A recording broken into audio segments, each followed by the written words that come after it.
The fire started at midnight, and by the time Elena woke to the smell of smoke, half the village was already burning.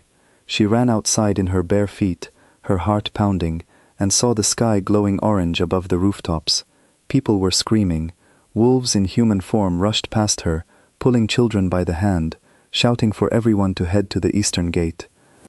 Elena tried to follow them, but no one waited for her. She had lived in the moonlit ridge pack her whole life, yet she had never truly belonged. Her mother had died when she was young, and her father had left the pack soon after, leaving her to be raised by relatives who saw her as a burden rather than family. She had no rank, no title, and no one who called her pack sister with warmth in their voice. When the war between the northern territories broke out, the pack elders had ordered a full retreat to a hidden stronghold deep in the mountains. Only those with strong bloodlines and useful skills were guided to safety. Elena, quiet and unremarkable in the eyes of the pack, was left standing in the burning village square, watching the last of her people disappear into the trees. She called out, but her voice was lost in the chaos. No one turned back. For a moment, she stood frozen, unable to believe what was happening. Then instinct took over. She ran toward the forest, away from the flames, away from the enemy soldiers she could hear approaching from the west. She did not know where she was going. She only knew she had to survive. The days that followed blurred together. Elena found shelter in a shallow cave near a dry riverbed. She ate berries and roots, and once, when hunger became unbearable, she caught a fish with her bare hands from a stream. She tore strips of cloth from her ruined dress to bandage a cut on her arm. At night she listened to the distant sound of horns and howls, the unmistakable noise of battle rolling across the hills like thunder. She thought about her pack often, wondering if they were safe, wondering if anyone had noticed she was missing. Some nights she cried quietly into her arms, not because she missed a place that had never truly welcomed her, but because she was alone in a world that suddenly felt too large and too dangerous for one person. Weeks passed. Elena grew thinner, her clothes turned ragged, and her hands became rough from foraging and building small fires.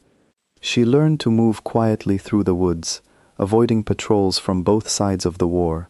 She told herself that if she could just survive a little longer, someone would come, someone would remember her, but no one did, until the day the ground began to shake. At first, Elena thought it was another skirmish passing through the valley. She pressed herself against the inside wall of her cave, waiting for the noise to fade. Instead, it grew louder, steadier, like a great heartbeat rising from the earth. She crept to the cave entrance and looked out. What she saw took her breath away. An army was marching through the valley below, rows and rows of soldiers moving in perfect formation, their banners marked with a silver wolf on a field of deep blue. She had never seen so many warriors in one place. This was not a small hunting party or a border patrol. This was a kingdom's full military force, and it was moving directly toward the ruins of her village. Elena's first instinct was fear. She did not know which side these soldiers belonged to, and after everything she had survived, she had learned not to trust easily. She stayed hidden, watching from a distance, as the army reached the edge of the burned village and began to spread out among the wreckage. At the front of the formation rode a man on a great black horse. Even from far away, Elena could feel something different about him. He carried himself with quiet authority, the kind that did not need to be announced. His men moved around him with clear respect, some even bowing their heads slightly as he passed. She later learned his name was Alaric, king of the northern wolf kingdoms, a ruler known across many lands for his strength in battle and his fairness in peace.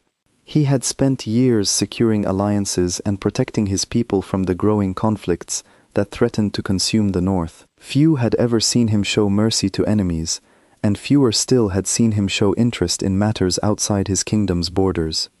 Elena watched as King Alaric dismounted and walked slowly through the ruins, his expression unreadable. She assumed he was searching for information about the war, perhaps looking for survivors from an allied pack. She had no reason to think his presence had anything to do with her.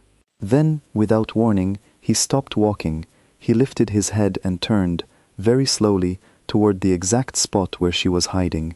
Elena's breath caught in her throat. There was no way he could have seen her.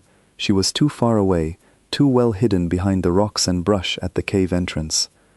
and yet his eyes found hers as if pulled by an invisible thread. He began walking toward her, his pace steady and unhurried, though something in his eyes had changed.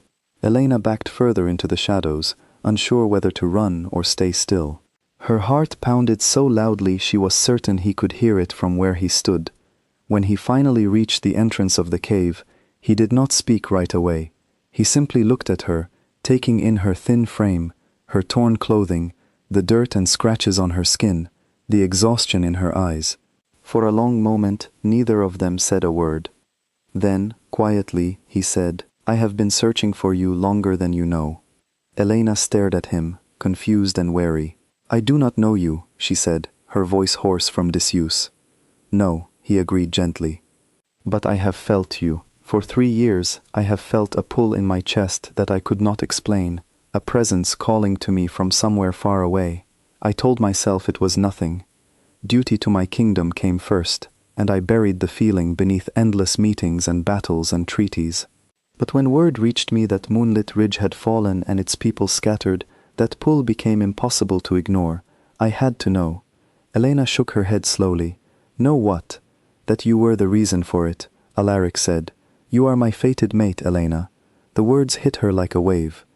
She had heard stories of fated bonds, tales told by the pack elders about how, once in a great while, 2 wolves were destined to find each other no matter the distance between them.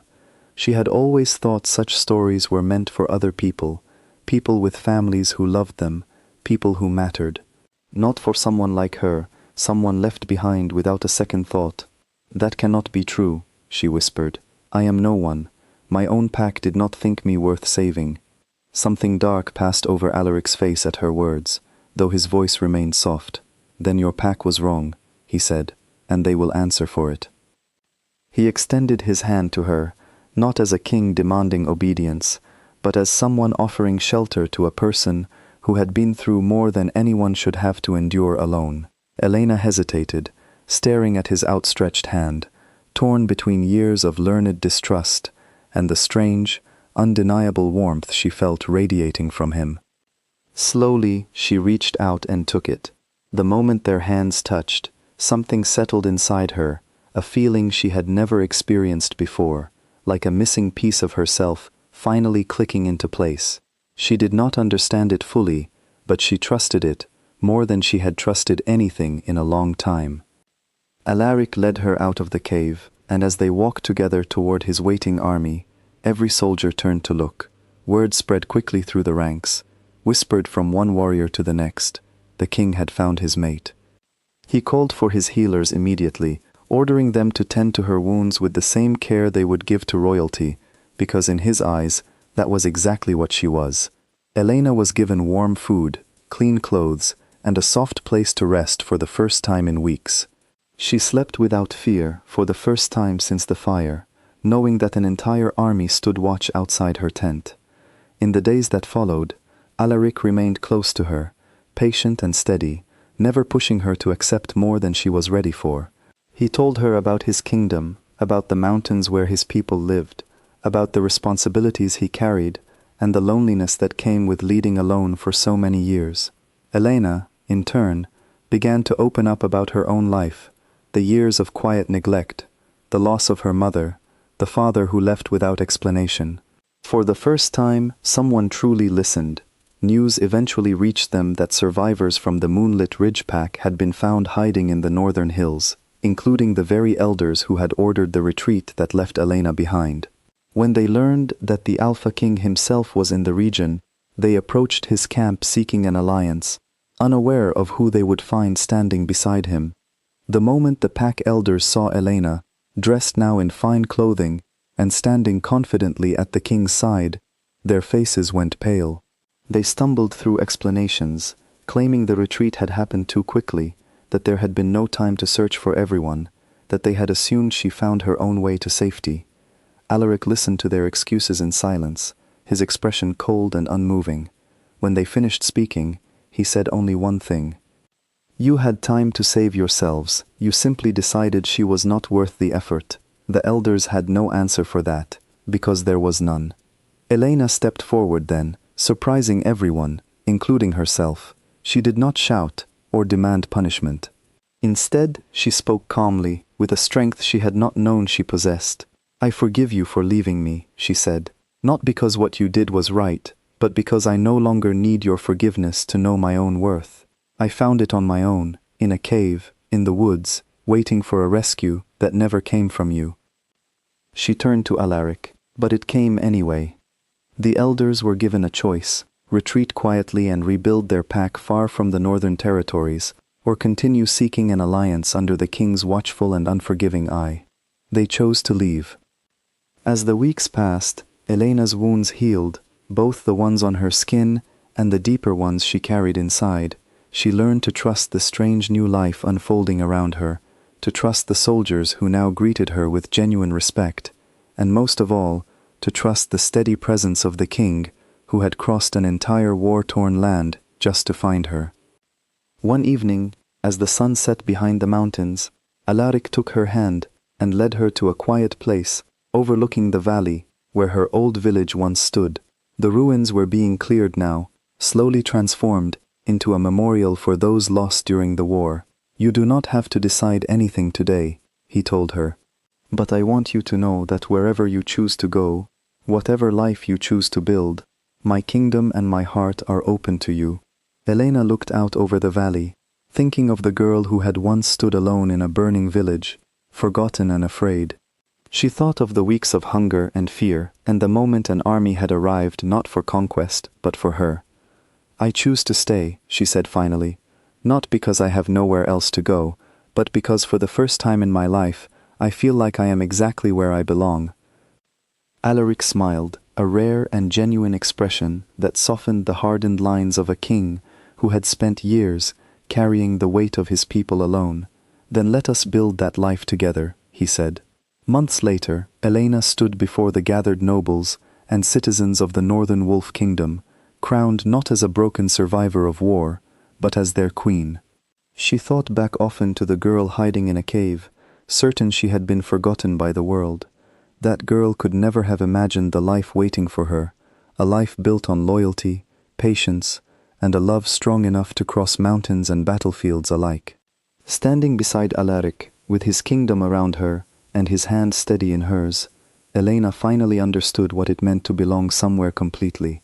She had once been left behind by everyone she knew. Now, she would never stand alone again.